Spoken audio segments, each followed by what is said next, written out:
welcome back to Level Up Your Art. Today we're talking about one of the most important systems I use to run my arts practice. Before we jump in, I want to be clear, I'm not a financial advisor. Everything in this video is simply what has worked for me in my own arts practice and what has made tax season so much easier. Always talk to a financial professional about your specific situation. With that said, let's get into it.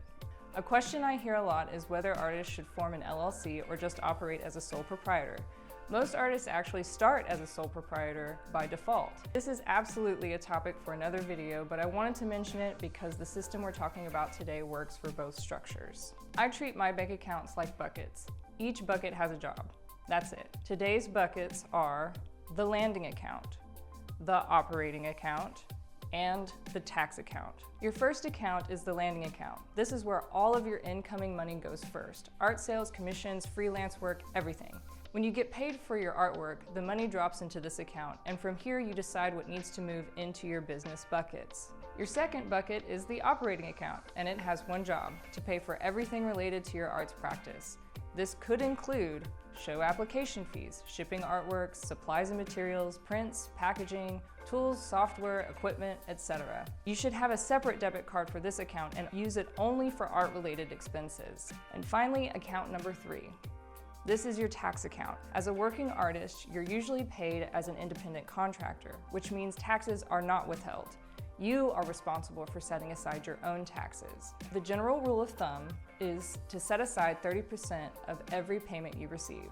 When money lands into the landing account, immediately move that 30% into your tax account. It adds up really fast and prevents that awful "how much do I owe" moment during tax season. I personally end up with extra each year, and anything left over by that time I throw into my high yield savings account. I use Capital One and have found that high yield savings accounts outside of your personal banking institution are usually better with a higher interest rate.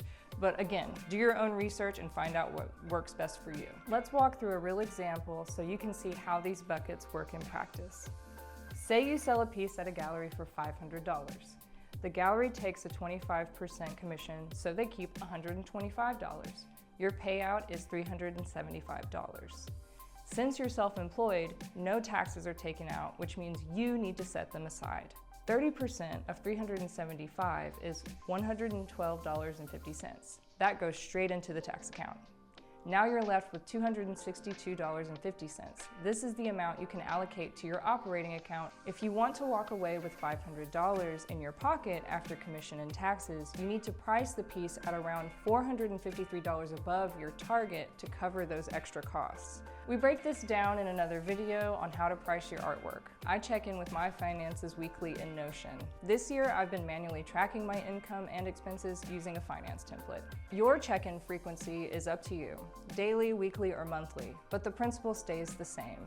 Consistent tracking makes everything easier. Finances are a muscle. The more you practice, the easier it becomes. This 3-bucket system is a simple starting point to help you manage your money as a working artist. Remember, this is based on my own experience. Always talk to a financial professional about your specific needs. Thanks for watching, and if you have any questions or comments, leave them down below.